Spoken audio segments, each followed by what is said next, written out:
The metallic taste of adrenaline is something you never really forget. It sits on the back of your tongue like a rusted penny. And at 6 a.m. on a Tuesday, that taste was mixing with the bitter dregs of my morning coffee as I watched two police cruisers scream to a halt in front of my driveway, their lights turning the quiet, fog-laden streets of Oakwood Haven into a strobing disco of red and blue panic. My wife, Elena, was standing in the doorway, clad in her Army PT gear, shoulders squared, posture rigid, radiating that specific kind of terrifying calm that only comes from spending 8 years in active combat zones, looking like she was ready to dismantle a tank with her bare hands, while Brenda Vance, our HOA president and the self-appointed queen of this suburban hellscape, stood on the sidewalk pointing a manicured finger like she was directing an airstrike on a terrorist compound, her voice shrill enough to shatter glass as she screamed about neighborhood safety and criminal elements, all because she couldn't handle the fact that her new neighbors refused to kiss the ring. But before we get to the flashing lights and the moment Brenda's perfectly constructed world began to crumble like dry drywall, we need to rewind. We need to go back to the moment the ink dried on the deed, back to when I, Lucas, a third-generation carpenter with calluses on my hands and optimism in my heart, thought inheriting my grandmother's house was a blessing, not a declaration of war. The house was a fixer-upper in the truest sense, built in the late 80s when Oakwood Haven was just farmland and honest intentions, before the luxury developers swooped in and attached a Phase 2 subdivision that brought with it a new class of people, higher taxes, and an HOA rulebook thick enough to bludgeon a man to death. It was supposed to be our sanctuary, a place where Elena could finally decompress after nearly a decade as a logistics specialist in the Army, which is just a polite way of saying she was the genius who made sure impossible amounts of equipment got to impossible places while people were shooting at her, and where we could build a life that didn't involve deployment schedules or rental deposits. We spent those first few months in a bliss of sawdust and renovation, knocking down walls and drinking cheap wine on the floorboards, unaware that 3 houses down, in a corner lot McMansion that cost more than my entire family's lifetime earnings, a predator was watching us. Brenda Vance wasn't just a neighbor. She was a force of nature, a 48-year-old real estate agent who drove a pristine white Range Rover and treated the HOA presidency not as a volunteer position, but as a divine right of kings, patrolling the streets with a clipboard and a scowl, looking for anything that disrupted her vision of a perfect, sterile world. Our first interaction was a warning shot, a sticky note on the door about my grass being a quarter-inch too high. But the real war, the conflict that would eventually involve federal agencies and felony charges, started over a car. Elena drives, or drove, I should say, a reliable, beat-up Toyota Camry, a car that had seen her through base transfers and cross-country moves, a car that screamed practicality rather than status, and apparently, in Brenda's twisted kingdom, poverty was a visual violation. It started with a visit, Brenda standing on our porch with a smile that didn't reach her cold, dead eyes, telling us that commercial-looking vehicles were an eyesore and needed to be garaged, claiming that my work truck and Elena's sedan were dragging down property values, her voice dripping with that passive-aggressive sweetness that is infinitely worse than screaming. I'm a simple guy. I like peace. I'm the kind of guy who pays the $50 fine just to make the problem go away. So I try to play ball. I spent 3 hours rearranging my workshop, moving table saws and drill presses, just to squeeze Elena's car into the garage, thinking that if we just complied, the beast would be fed and we could go back to our lives. But I forgot who I was married to. I forgot that you don't survive 8 years in military logistics by letting people walk all over you. And while I was playing checkers, Elena was already playing 4D chess, staring at Brenda through the window with the analytical detachment of a sniper waiting for the wind to die down. The breaking point was a Tuesday. Elena had parked in the driveway for exactly 20 minutes to unload groceries. Groceries for Mrs. Higgins, our 74-year-old neighbor who was recovering from hip surgery. And by the time she came back out, there was a ticket on the windshield, a $150 citation for unauthorized daytime storage of a non-conforming vehicle. And that was the moment. That was the specific second I saw the shift in Elena's eyes, the moment the loving wife vanished and the staff sergeant appeared. She didn't yell. She didn't storm over to Brenda's house to cause a scene. She just walked into our home office, opened her laptop, and said, "If she wants to quote the rulebook, let's read the damn rulebook."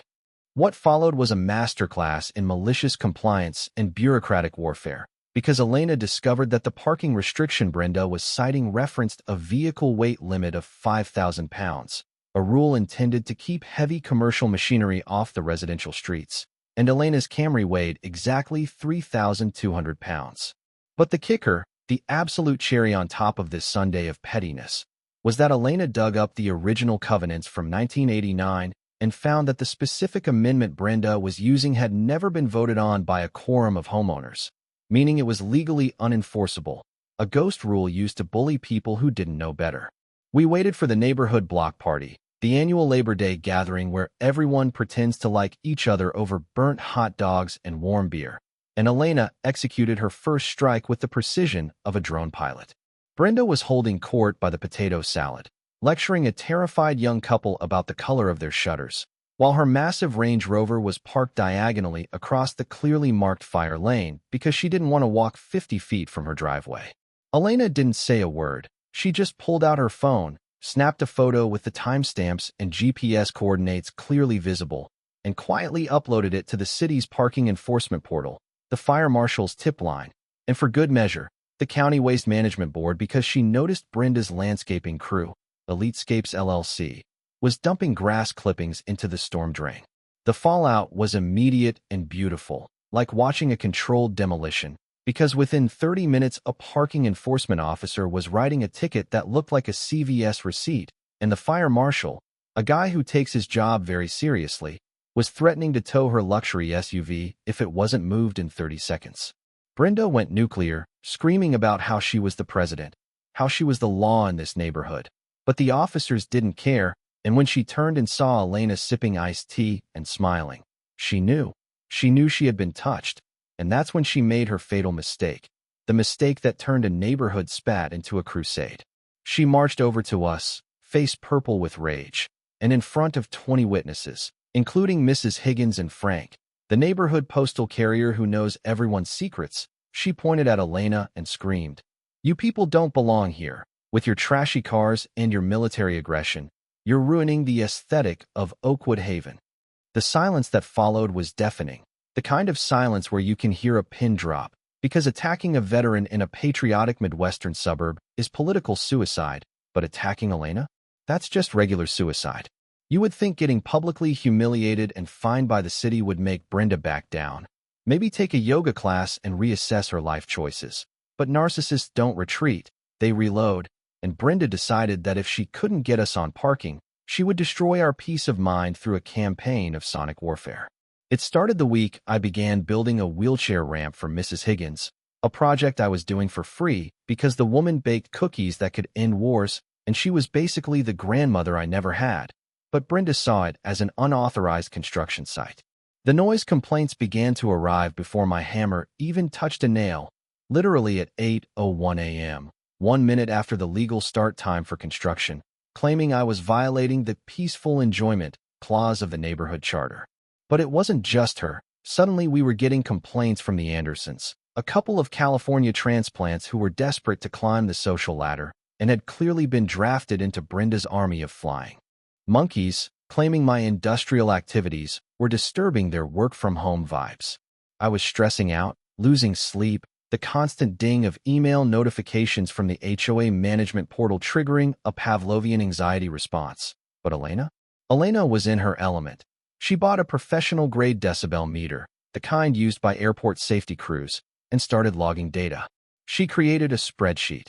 God, she loves spreadsheets, tracking the ambient noise levels of the neighborhood, and she discovered that while my sawing hit a peak of 72 decibels, perfectly within legal limits, Brenda's precious Elitescapes LLC crew, who showed up at 7 a.m. on the dot every Tuesday, was hitting 98 decibels with their leaf blowers. So, Elena woke up early, made a pot of coffee, set up a tripod on our lawn like she was filming a documentary, and waited. When the crew fired up their equipment, violating the city's noise ordinance for hours of operation, she recorded it all, filed a formal complaint with the city, and included a video of Brenda standing there supervising them, implicating her in the violation. The city fined the landscaping company $1,000 and issued a warning to the HOA.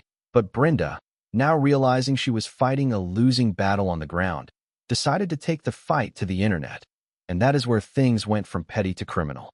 She created a private Facebook group called Oakwood Haven Watch, inviting only her loyalists, and began posting photos of our house, photos taken from over the fence, photos of me working, photos of Elena bringing in groceries, captioning them with wild accusations about us running an illegal salvage yard and harboring transients. It was paranoid, delusional rambling, but in the echo chamber of suburbia, it was dangerous. Neighbors started looking at us sideways, crossing the street to avoid us, the atmosphere thick with suspicion. But Brenda's hubris was her undoing, because she posted a photo she had dug up from somewhere deep online, a photo of Elena in her dress blues from a ceremony years ago, and captioned it, "Stolen Valor?" Does anyone have proof she actually served? Probably just a costume to get sympathy. I remember showing the post to Elena in the kitchen, the glow of the phone screen illuminating her face, and I watched her expression shift from annoyance to something much darker, something cold and final. She accessed my personnel file. Elena whispered, her voice devoid of emotion. "That photo isn't public domain. That was from a secure unit newsletter. She had to have someone with clearance dig that up, or she hacked an account." This wasn't just cyberbullying anymore. This was a federal privacy violation. And Elena, who still had friends in high places, friends who work in buildings with no windows and lots of antennas, decided it was time to stop playing defense. She reached out to the jagged edge of her network, contacts at the DoD and the State Attorney General's office, filing reports not just for harassment, but for identity theft and unauthorized access of military records. But while the gears of federal justice were slowly turning, Brenda escalated to physical sabotage. And this is the part where the story stops being funny and starts being a survival horror movie. I went out to my truck one morning, a Wednesday, ready to head to a job site, and found a puddle of fluid under the rear axle, brake fluid. Someone had sliced the line, a clean cut, clearly done with wire cutters. And if I hadn't noticed the leak, if I had gotten on the highway with a trailer full of lumber. I don't even want to finish that sentence. The police came, took a report, but without video evidence, they couldn't pin it on Brenda, even though we all knew. Even Frank the mailman knew, shaking his head as he handed me a certified letter from the HOA threatening a lien on our house for unpaid fines. Fines we had already contested. Then came the anonymous call to Child Protective Services, claiming we were running an unsafe daycare in a hoarding situation. We don't even have kids. The social worker who showed up was confused, looking around our spotless, minimal house, realizing within 5 minutes that she had been weaponized by a vindictive neighbor, and as she apologized and left, Elena stood in the driveway, looking at Brenda's house, and said, "She's cornered. She's panicked. And panicked animals make mistakes. We just need to follow the money." And that was the key, the follow the money strategy, because Elena had noticed something in the quarterly HOA newsletters, the ones nobody reads. The payments to Elitescapes LLC were astronomical. $45,000 a year for seasonal enhancements, in a neighborhood with no common pool or clubhouse, just a few strips of grass and an entrance sign. Elena started digging into public records, business filings, connecting dots on a whiteboard in our dining room like she was hunting the Zodiac killer. She found it at 3 a.m. on a Saturday, shaking me awake with a manic grin, holding a stack of printed papers.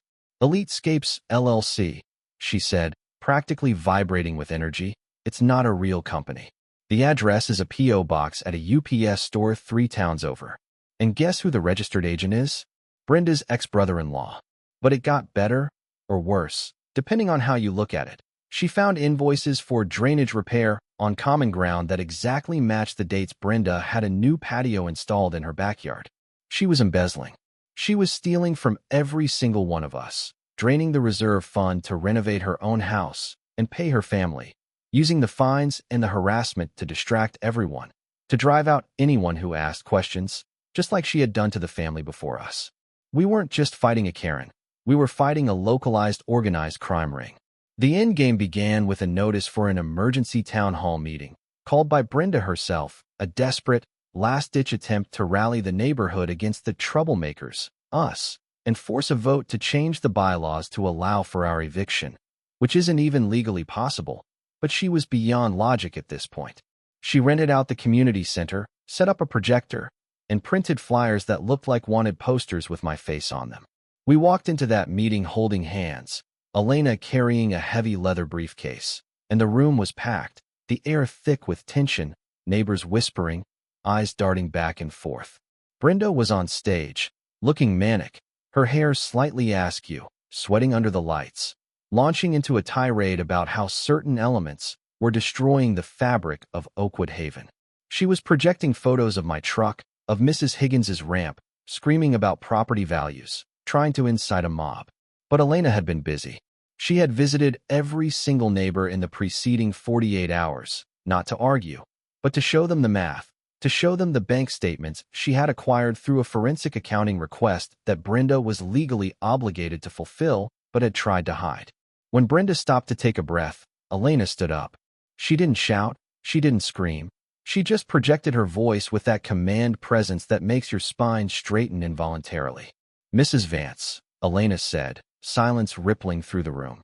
"Before we vote on evicting me, can we discuss the $52,000 paid to Elitescapes LLC last year for snow removal, considering it didn't snow last winter?" Brenda froze, her mouth opening and closing like a fish out of water. That's administrative overhead. You have no right." "Actually," Elena interrupted, walking to the front of the room and plugging her laptop into the projector system, hijacking Brenda's own presentation, "I have every right as a dues-paying member. And I think the neighbors would love to see why their dues went up 20% while your backyard got a new heated pergola." The screen flickered, and suddenly, there it was, the bank transfers, the fake invoices, the side-by-side photos of the drainage work that was actually Brenda's landscaping. The room erupted. People were standing up, shouting. The Andersons looked like they were going to vomit as they realized they had been protecting a thief. But the final blow didn't come from Elena. It came from the back of the room. The double doors swung open, and two men in suits walked in, followed by a uniformed officer. One of the suits was Inspector Miller from the U.S. Postal Inspection Service. Because remember, Brenda had been tampering with our mail to hide the notifications she was sending. "Brenda Vance," Inspector Miller announced, his voice cutting through the chaos. "We have a warrant for your arrest regarding mail fraud, wire fraud, and identity theft." The color drained from Brenda's face so fast, she looked like a corpse. She tried to run. I'm not kidding, she actually tried to bolt for the side exit, but the police officer cut her off. The sound of the handcuffs clicking shut was the most satisfying audio track I have ever heard in my life. Better than any song. Better than the sound of a winning lottery ticket. As they walked her out, passing rows of stunned neighbors, she locked eyes with Elena one last time, and Elena just gave her a small, sad nod, the kind of look a soldier gives a defeated enemy who fought without honor. The aftermath was a slow, healing exhale. Brenda was denied bail. Turns out she was a flight risk because she had been funneling money into an offshore account, and eventually took a plea deal that put her behind bars for 4 years, plus restitution. The Range Rover was seized, the house was foreclosed on, and sold to a nice young couple with a golden retriever.